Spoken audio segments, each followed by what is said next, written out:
대형 통신업체 AT&T가 보유한 7,300만여 명의 고객 데이터가 대규모 유출되는 사태가 발생해 신분 도용 등의 피해가 우려되고 있습니다.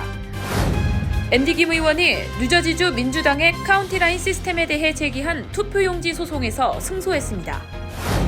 전국적으로 불법 주택 점거인에 대한 사회적 문제가 커지면서 각 지자체에서 이에 대한 대책을 속속 내놓고 있는 가운데 뉴욕시에서도 법 개정을 촉구하는 목소리가 커지고 있습니다.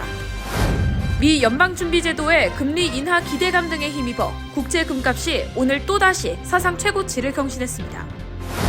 오는 8일 개기일식을 보러 올 관광객 최대 100만 명이 도시에 운집할 것으로 집계한 나야가라 폴스 당국이 비상사태를 선포했습니다. 지난달 대규모 파업을 결정한 스태튼 아일랜드 노스웰 대학병원 간호사들이 병원 측과 잠정 합의안에 도달하면서 파업을 일시 중단했습니다.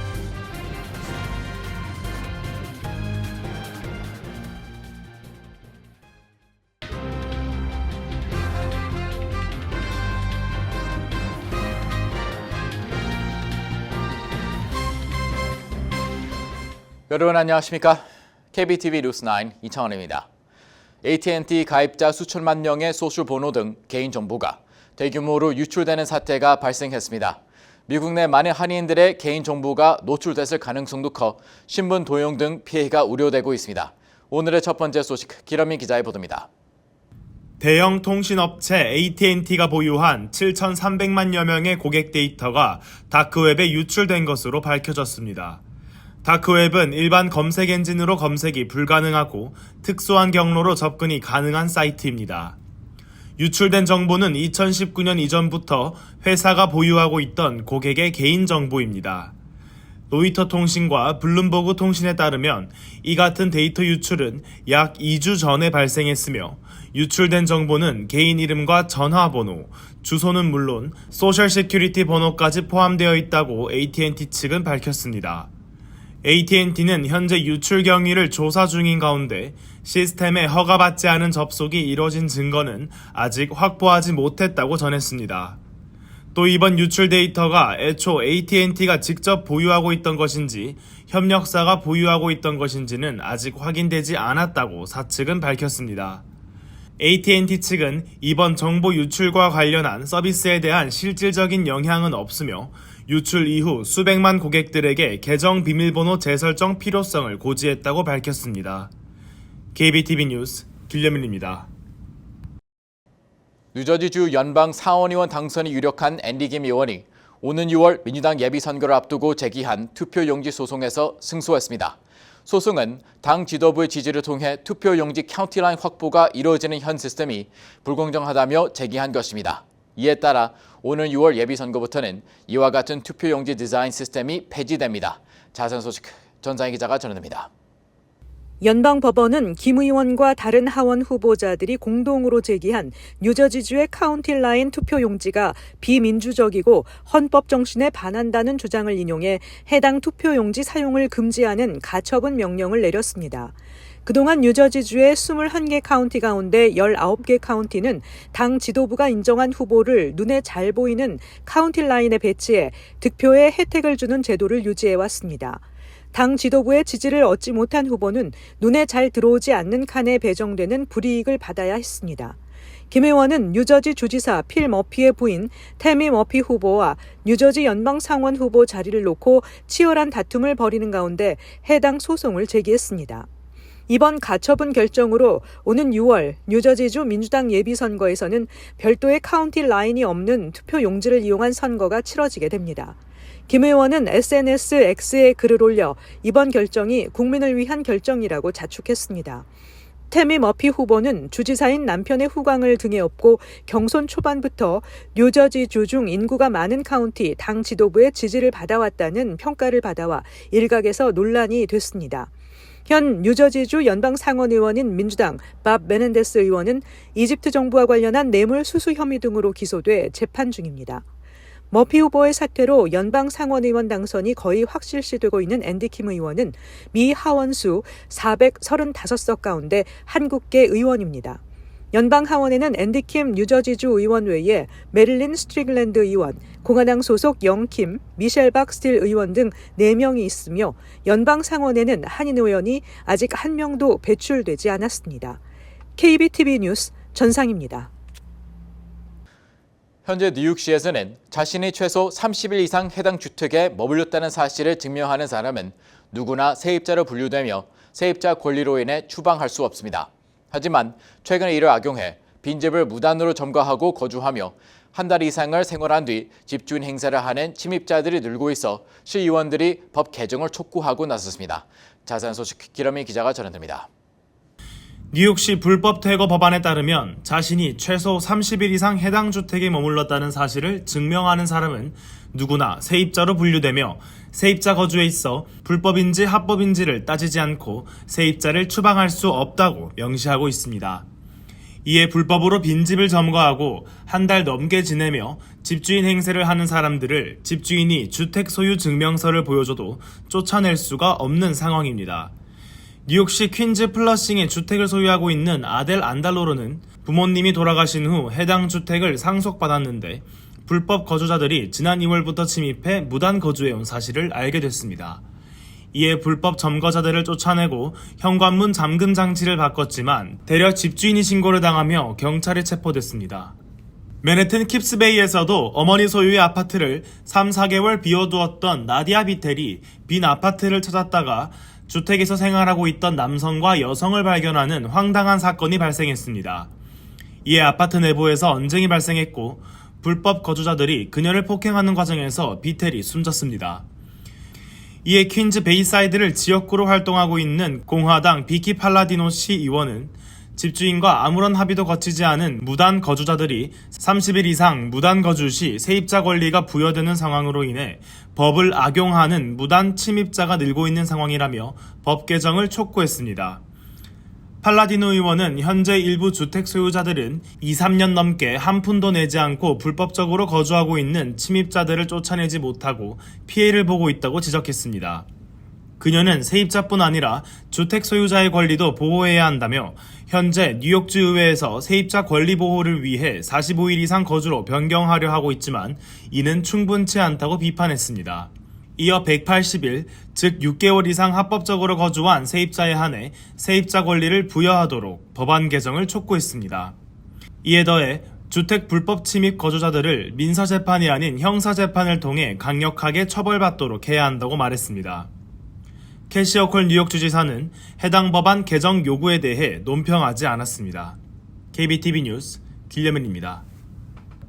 금값은 금리와 역의 관계를 보이는 경향이 있습니다. 금리가 하락하면 금값은 수익성이 낮은 채권과 같은 자산에 비해 더 매력적인 자산으로 부각되기 때문인데요. 미 연방준비제도의 금리 인하 기대감 등에 힘입어 국제 금값이 오늘 또다시 사상 최고치를 경신했습니다. 방복현 기자의 보도입니다. CNBC에 따르면 미 달러 대비 금 현물 가격은 오늘 오전 한때 1.32%를 상승해 온스당 2265.53달러에 거래됐습니다. 뉴욕 상품 거래소의 6월 인도분 금 선물 가격도 오늘 오전 중 2% 이상 상승한 온스당 2286.39달러에 거래됐습니다. 이전 최고 가격은 지난달 28일 기록한 각 2232.37달러, 2254.80달러였습니다.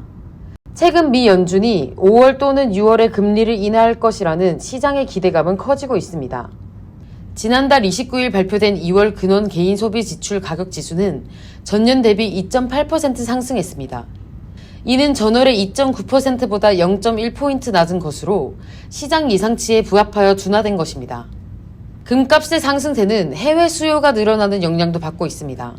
투자관리사 가벨리 펀드의 포트폴리오 관리자인 시저 브라이언은 중국에서 부동산 부문이 부진하면서 민간 투자자들이 금의 매력을 느꼈다면서 중국 경제가 여전히 취약하고 중국의 주식과 위안화도 좋은 성과를 내지 못하고 있다고 설명했습니다. KBTV 뉴스 방복현입니다. 나이아가라 폴스 당국은 개기 이식을 보러 온 관광객 최대 100만 명이 도시에 운집할 것으로 보고 비상사태를 선포했습니다. 개기 일식은 달이 태양을 완전히 가리는 현상으로 캐나다 온타리오주에서는 오는 8일 1979년 이후 처음으로 개기 일식이 관측될 예정입니다. 또 미국과 캐나다, 멕시코 등 일부 지역에서도 관측이 가능합니다. 보도에 전장 기자입니다. 내셔널 지오그래픽 등은 개기일식을 구경하는데 나야가라 폴스를 최적의 장소로 선정한 바 있습니다. 따라서 당국은 교통체증, 응급의료 수요 증가, 휴대전화 네트워크 과부하 등 문제가 발생할 가능성에 대비 체계를 갖추고 있습니다. 미국에서도 텍사스주 댈러스, 아칸소주 리틀락, 인디애나주 인디애나폴리스, 오하이오주 클리블랜드 등 여러 대도시가 개기일식으로 어둠에 잠길 예정입니다. 일부 학교는 교통마비 등을 우려해 휴교하거나 등교 시간을 앞당기며 개기일식 관측을 위한 별도 수업을 편성할 계획으로 전해졌습니다. 공항도 개기일식과 봄방학 시즌이 맞물리면서 크게 혼잡할 것으로 예상됩니다. 연방항공청은 개기일식 나흘 전인 4월 4일 운항하는 항공편이 5만 편 이상으로 정점을 찍을 것으로 내다봤습니다. 일부 공항에 항공기 출도착이 지연될 수 있어 항공기 승객은 주의해야 할 것으로 보입니다. 델타항공은 4월 8일 오후 12시 15분 오스틴 출발 디트로이트행 1218편에서 일식 과정을 볼 수 있다고 지난달 밝힌 바 있습니다. 해당 항공편은 창문이 큰 에어버스 기종이 투입될 예정이라고 전했습니다. 업계 전문가들은 4월 8일 일식은 2044년까지 북미 지역에서 볼 수 있는 마지막 개기 일식이라며 보호 안경을 착용하고 비행기에 탑승할 것을 권고했습니다. 멕시코의 경우 태평양 시간 기준 오전 11시 7분 시작하는 일식은 미국과 캐나다 대륙을 횡단해 동부 시간 오후 5시 19분 대서양을 거쳐 사라지게 됩니다. KBTV 뉴스 전상입니다. 뉴욕시 스태튼아일랜드에 위치한 노트버 대학병원 간호사들이 지난달 중순 투표를 통해 파업을 결정했습니다. 인력 부족으로 인한 업무 과중을 꼬집으며 평균 이하인 임금을 인상하라고 요구했는데요. 병원 측이 잠정 합의안을 도출하면서 극적으로 파업이 일시 중단됐습니다. 김은지 기자가 전합니다. 뉴욕시 스태튼아일랜드 노스웰 대학병원에서 근무하는 간호사 1,300여 명은 지난달 중순 투표를 통해 파업을 결정했습니다. 전체 간호사의 97%가 파업에 찬성했으며 이들은 인력 부족으로 인한 업무 과중과 간호사 평균에도 못 미치는 임금에 대한 상승을 요구하며 파업을 결정했습니다. 이들은 간호사 1명이 환자 4명을 돌보는 것이 적정 수준이지만 노스웰 대학병원에서는 간호사 인력 부족으로 1명이 10명의 환자를 돌보는 등 2배 이상의 근무를 해왔음에도 불구하고 업계 평균 이하의 연봉을 받고 있다고 비판했습니다. 간호사들은 올해 12% 임금 인상, 2025년까지 10% 인상을 요구했지만 병원 측은 2025년 3%, 2026년 4% 등 점진적인 인상을 제안하며 잡음이 이어져 왔습니다. 간호사들의 계약이 3월 31일 만료되는 시점에서 지난 주말 병원 측과 간호사 노조 간의 잠정 합의안이 도출되면서 장기 파업으로 이어지진 않았습니다. 병원 측은 인력 부족에 시달리고 있는 부서의 간호사 인력을 늘리고 뉴욕시 민간부문 간호사 급여와 동등한 수준의 급여로 인상해 줄 것을 약속했습니다. 노조 측은 스태튼아일랜드 대학병원의 간호사들이 브루클린, 맨해튼에서 더 나은 조건으로 높은 연봉을 받으며 일할 수 있음에도 이 병원을 지키며 육체적으로 또 심적으로 힘들었다고 토로했습니다. 이어 임금의 형평성을 찾고 우리가 사랑하는 커뮤니티를 계속해서 지킬 수 있게 됐다며 이는 스태튼아일랜드 전체의 승리라고 강조했습니다. 간호사 노조는 이번 수요일 3년간의 계약 비준에 대한 투표를 진행할 예정입니다. KBTV 뉴스 김은지입니다. 인플레 지표 중 하나인 개인 소비 지출 PCE 물가지수가 2월에 1월보다 0.3% 상승했으며 12개월 누적의 연상승률이 2.5%를 기록했습니다. 연준의 인플레 목표치는 PCE 물가지수 연 인플레 근원치 2%입니다. 2월의 근원치 2.8%는 2.5년 내 최저치이지만 아직 목표치 2%까지 내려오지 못하고 있습니다. 지난해 7월만 해도 이 근원치 연 인플레는 4.3%에 머물렀습니다. 한편 2월에 CPI 연 인플레는 종합 3.2% 및 근원 3.8%입니다.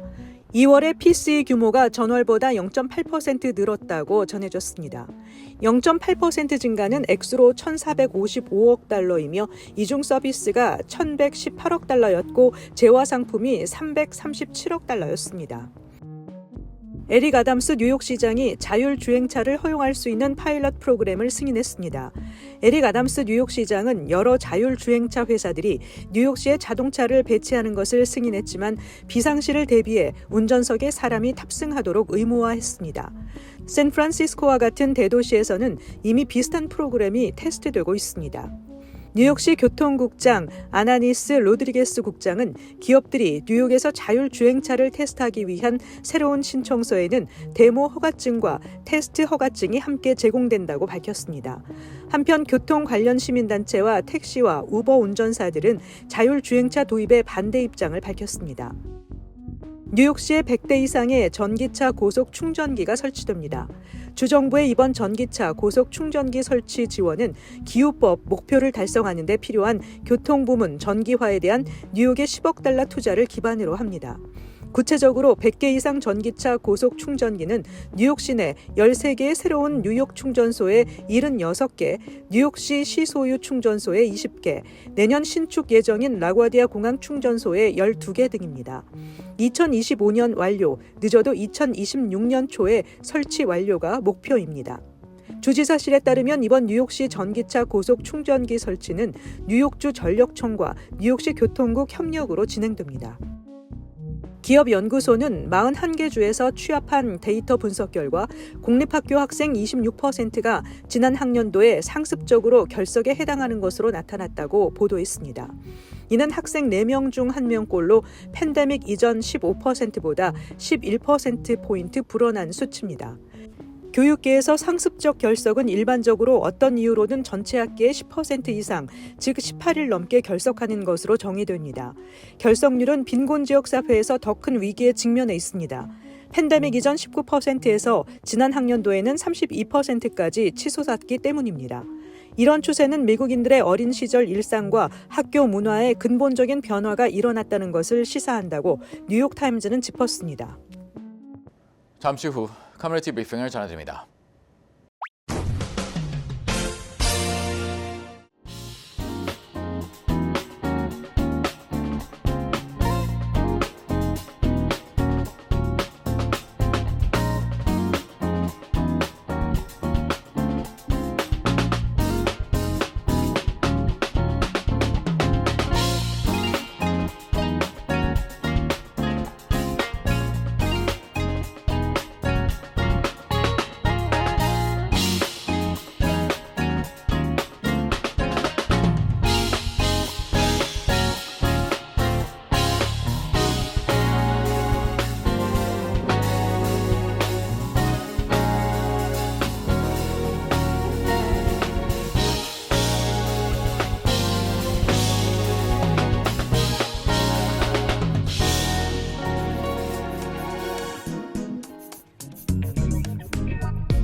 이어서 환율과 증시 전해드립니다.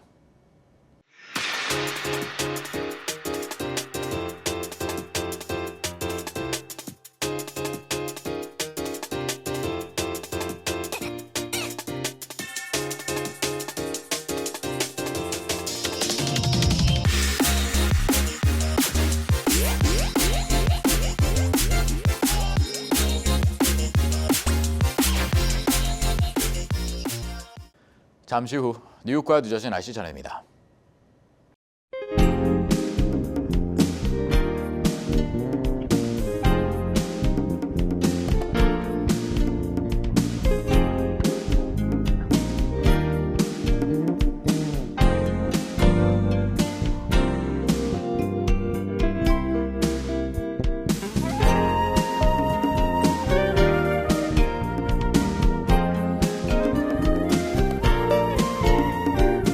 KBTV 뉴스9 마칩니다. 오늘도 시청해 주셔서 감사합니다.